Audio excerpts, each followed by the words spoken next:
All right, gentlemen, today we are joined by Chad, who just happened to wander into our offices here in Phoenix, and he just returned from one of our tours in China. Actually, he was there for 2 months. Is that right? Yes. 2 months. And, I was talking with Chad, and his story is fascinating. I think it's really, really interesting. And I really wanted to see if he would be gracious enough to share it with you. And he consented to do that. So we're going to talk a little bit about his experience and his journeys. And I'm going to ask him a few questions here so you can get some more insight into what took place with Chad in China and the whole trip. What got you interested in going to China in the first place? I figured I would go backpacking through China. Well, that thought kind of scared the living holy whatever out of my parents. And so I started looking around for a tour group that would allow me to kind of explore freely in China, but also still have the support structure needed to keep people back home from freaking out. And also translators. Oh my God. Translators are the thing that will save you no matter where you go. Lack of knowing the language is a very bad thing. In China, yeah. Yeah. And so I did some searching and I stumbled across you guys. I didn't go foreignaffair.com Google search. I was just looking for tour groups. I was like, all right, I'll check these guys out. I don't know what they're about. All I saw was AFA. And I did a search. At first, I was hesitant to go because I was like, dating abroad. I had my fears. You can say you're a little bit worried. You were telling me. Now, let's be honest here. You're a little bit worried about the mail order bride syndrome, weren't you? Yes, as we were talking in length about it. I grew up hearing all these horror stories about mail order brides, especially when I was in the military. So when I saw you guys at first, I thought you guys fell into that category, and I was like, please, no. And I looked around at other places, and the closest thing to what you guys offered was with another agency. They, for 2 weeks, and you were pretty much jam-packed with move, go here, do this event, hustle. But not with women. Not with women. This was just sightseeing. Just sightseeing. Okay. Solely sightseeing, no social interaction with women, just going and seeing the big landmarks of China, which I always thought was kind of silly because the culture of China is not buildings and stones, it's the people. Right. And that was like $5,000. I want to make this clear, guys. A 10-day trip with AFA costs you, after taxes and rounding it up, I think it's like $2,400. Yeah, right around there. So $2,400, I get to go do my own little thing, or pay $5,000 and follow someone else's schedule. I really didn't like that idea. And not meet any women at all. And not meet all those different people, yeah. Yeah, not meet any women. I took another look at you guys, and I did some research. I even went as far as to go to the Better Business Bureau. Good. All right. I love the Better Business Bureau. I'm a fan of research. So I researched it, and AFA is actually a really good company when you're just considering tours. And then you throw into the whole entire introduction aspect of it. You guys are like rock stars. Yeah, because when you look at that and you look at the Better Business Bureau, I mean, one of they told me that one of the highest complaints they get industry-wise is either automotive repair or dating services, and we've been around for 22 years and we have an excellent record. And you did the research as far as that goes, but you also did a lot of other research too. I mean, you've called and talked with all the different staff members. Tell them a little bit about the research you did. So I pretty much know about 90% of all the staff here at AFA by first name. I was watching the shows. I even tuned into the conference calls on Thursdays with Renee. Were those helpful for you? I actually found that to be like the best part of you guys. Really? Yeah. So Renee kind of pulled down the whole entire idea of, hey, you're going to another country and these women are going to be like slobbering all over you. Okay, first off, guys, that does not happen, and nor should you ever want that.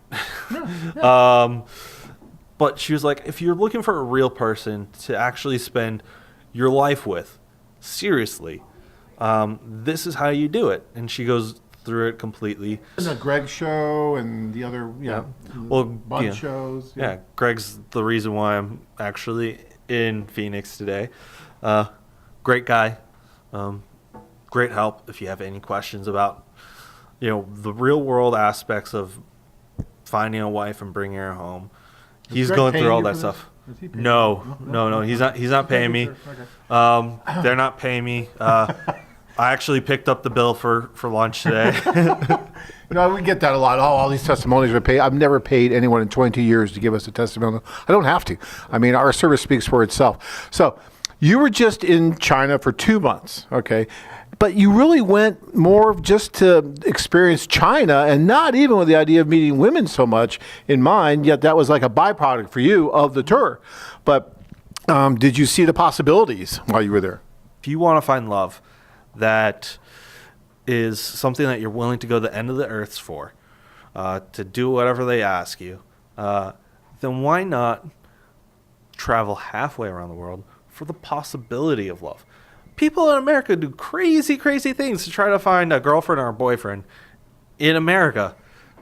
Yet we're not willing to take a vacation to exotic land, go goof off, have fun with a bunch of great guys, and maybe find the love of your life. If you think about it, what you did, you were going to go anyway, whether or not this tour included the option to meet the different women with the socials and the one-on-one introductions that Careful and the staff do for you while you're in China. You were willing to pay the price that we charge because you found that to be less expensive than anybody else you could find that just did regular tours. And guys, that's what I've been trying to say for many, many years. And we even have the printout here, which I think you're seeing right now on your screen, that shows when you compare our tours to like Expedia and these other ones that don't offer all the other services, the logistics and the opportunity to meet all the women and all that, and you compare the prices, our tours are still less expensive. And so, when I talk about going on one of our group tours, I've always said that worst case scenario is you're going to have a great vacation. You're going to have a blast, right? And then, yeah. Oh yeah, a group of us guys, we would go figure out something to do for the day, and we'd create a little mischief along the way. Yeah, because if you're not dating, what's nice about these tours is if you're not out on a date, which a lot of the guys are, but if you're not, then you would go out with some of the other guys and you would do something, and then they'd go off on their dates and things like that. So there's a support group the whole time you're there, and it's a blast. And you're probably still in touch with some of the guys from that tour, I imagine. And talk a little bit about the staff in China too, because I think our staff just nowhere near gets enough, credit for the things that they do. I know we have a social, as you and I are sitting here right now. At this moment, we have a social going on in Kiev, Ukraine. And I just actually Skyped in there and I actually saw it, and it was amazing. There's probably, I know there's well over 200, probably 250 or so women there. And I don't know, whatever, 30 some guys, even maybe a little more. But they all are meeting, they're all talking, a lot of energy, great stuff. But that doesn't just happen out of thin air. It's not like we just open the doors and let anybody in off the streets.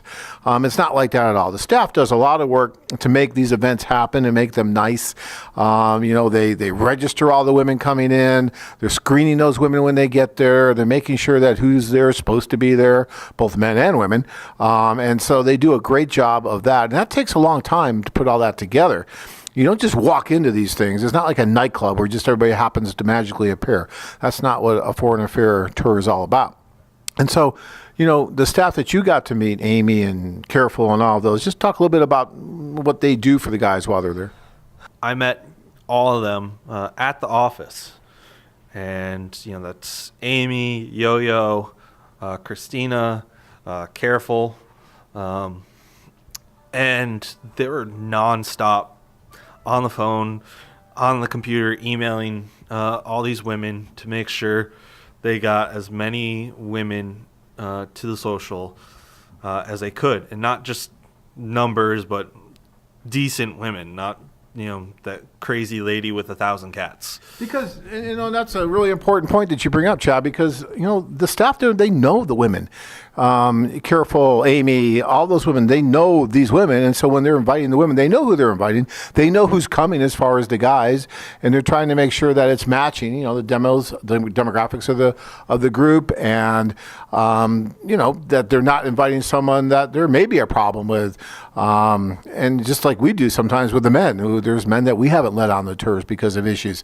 So this notion that, foreign affair, they'll just let anybody in. And that, no, it's not how it works. Never has been how it works. And if you take the time to really look at the work that goes into this, like Chad did, because he was there watching it, it is quite a bit different. So, and to me, that's important because I don't think that, number one, our offices get enough credit for all the hard work they put into these things. And number two, I don't think the women that attend these socials get enough credit because it's not easy for them either. There's many more women than there are men at these events. And, the women kind of put themselves out there a little bit to come to these events in the hopes of finding someone special. And that's not an easy thing to do. And sometimes, you'll see guys writing things on the internet about, well, these women just are this or just that. And it's just so insensitive and so wrong for people to do that, and these are almost always people who have never been there and never experienced it. I mean, Yeah. I saw the list. I counted the names. The first social had 72 people, 72 women, and there was 12 of us guys. And in the second one, there was 88. Yes, more women on the second social on a Saturday night than on the first one Friday. Yeah, and that's and there was 12 of you, so that's getting right about a 8-to-1 ratio or something like that, which which is amazing. And that's what we say. It's usually we'd be about 8-to-1 ratio. That's why I'm saying in the Ukraine, there's 250 women there because there's about 30 plus guys there. So we always adjust for that, but you're usually going to have at least a 7-to-1, if not higher ratio of women to men. And because look, guys, it's not because we just want to flood you with all these different women. It's because it is a numbers game. I know it's a numbers game. I met my wife because of the numbers game. We're celebrating our 18th year anniversary in a few, oh my God, like 2 weeks. I got to get a present. But it's coming up very soon. And we met 20 years ago this July.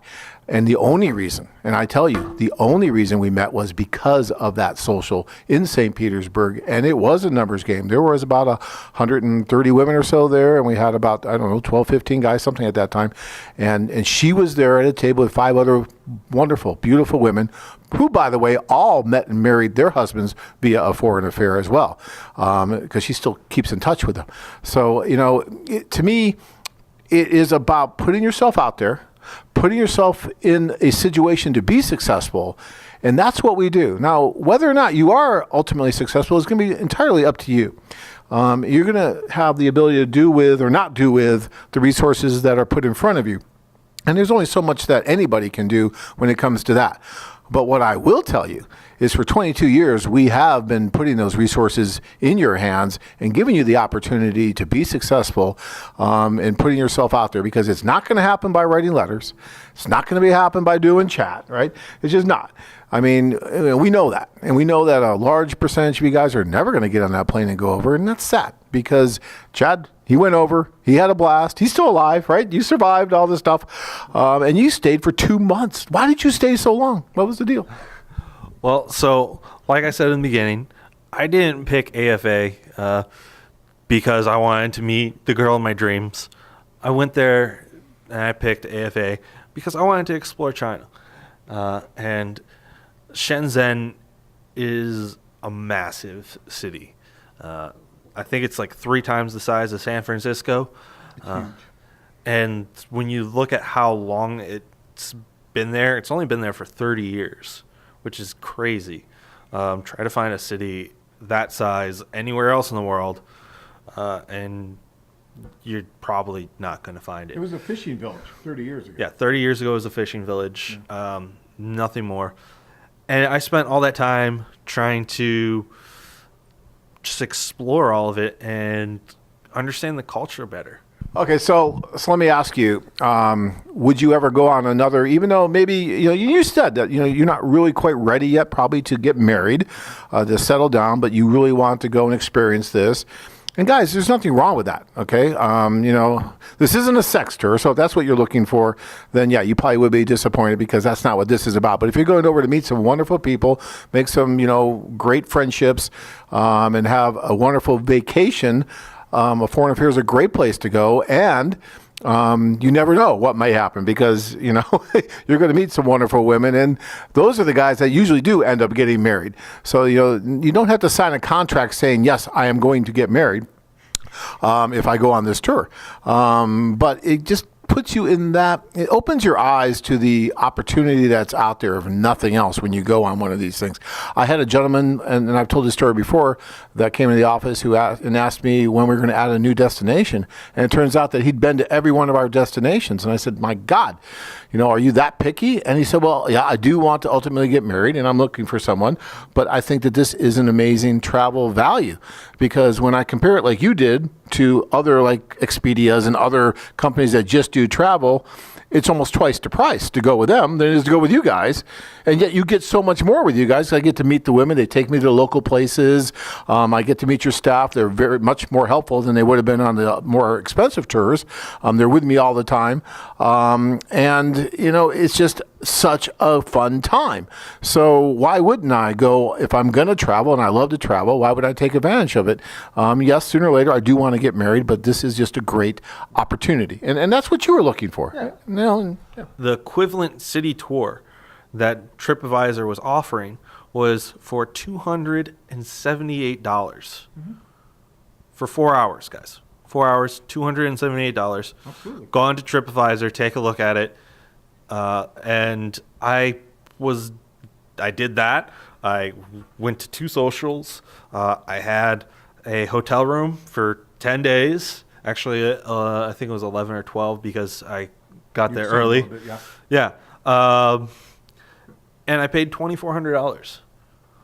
I dare you. I'm not even joking. I dare you to go on the internet right now, try to find a deal like that anywhere for Shenzhen. You'll not find it. There's no, and I've been telling that to guys for 20 some years, is that we are the best value when it comes to singles travel or just regular travel out there. I mean, you weren't forced to share your room with anyone, right? You had your own room. All these other ones you have to share your room with. You have to have double occupancy, all that. Even if you decide to go by yourself, they'll pair you with someone and put someone in your room. So that's not what we do. You don't have to share your room unless you want to. It's up to you. So sometimes that happens, but. So guys, I know we got to wrap this up. It's getting kind of long, but I want to ask Chad one final question here, and that's, Chad, what would you say to someone who's sitting out there watching this video right now and wondering, oh my gosh, should I do it? What could happen? And worried. And I understand people are a little hesitant. They don't want to, get taken advantage of. They aren't sure that we're going to do everything we say we're going to do, even though we've been doing it for 22 years. But they're still a little worried. What would you tell them? Ultimately, if you don't do that, you won't experience anything new, and you'll not have hope of having any fun, love, whatever you're actually going to be going on these tours for, because you're just going to be shy. And I'd say that's far worse than any other opportunity that might be presented to you. And you're out doing something. You're not sitting at home on your computer writing to somebody you may never meet. You got to put yourself in situations to be successful and to let things happen to you and not just stifle all your opportunities. And I say this quote at the beginning of all of our seminars, and it's from Mark Twain, and I think it is really, really relevant to what we do here. And it's basically 20 years from now, you're going to regret the things that you didn't do much more than the things that you did do, right? And that is so true. 20 years from now, you're not going to be sitting around saying, oh my God, did I dodge a bullet? I'm so glad I didn't spend that $2,400 and go to China. I'm so glad I didn't do that. You're not going to be sitting on the couch 20 years from now thinking that. You might be thinking 20 years from now, I wonder what life would have been like if I would have taken that trip with a foreign affair, if I would have gone over and experienced China or the Philippines or Ukraine or Costa Rica or Colombia or Dominican Republic or Thailand or any of those locations that we go to. And you're going to be thinking that possibly, because I've had guys, now that we've been doing this for 22 years, come to me 20 years after they found out about us telling me they wish they would have done it 20 years ago. But you're not going to be doing the opposite, saying, oh my God, thank God I saved that $2,400 20 years ago. Is amazing. I don't think you can find that with anybody else. Well, I really appreciate this, Chad. I really appreciate you coming in. And as this little sign says here, guys, love is meant to be an adventure, right? I saw this and I just had to get it because that really sums up what we've been doing for 22 years. Love is meant to be an adventure, right? You know, but you got to go out and make that adventure happen. You really do. And so, you know, I'm so glad that Chad stepped in today and shared this time with us and his experience with us. I wish so many more guys would come in here. I know we're in Phoenix and not everybody, you know, hangs out in Phoenix, but if you guys are ever around Phoenix, please come in like Chad did and talk to us, because I was just telling Chad, you know, I never get to talk to the guys much when they come back from the tours. You know, they're all happy, they're doing their thing. I mean, I just got an email from someone who just returned a couple days ago from Cebu, from the tour we just did there, and he's telling me how much, you know, better the women are in person than they are online. They just looked more beautiful and all this, and I'll agree with that, actually. In the Philippines, I think the women do look better in person than what we do. We do a terrible job in the photography of that. So, so guys, you know, I really appreciate it, Chad. Thank you so much for coming in today and talking and sharing your experiences. And I'm sure this isn't the last we've seen of him. And so maybe when he comes back from the Philippines, he can come back and you can compare and contrast China with the Philippines and let us know what you think, okay? Most definitely. All right. Well, thank you so much. Appreciate it. Thank you.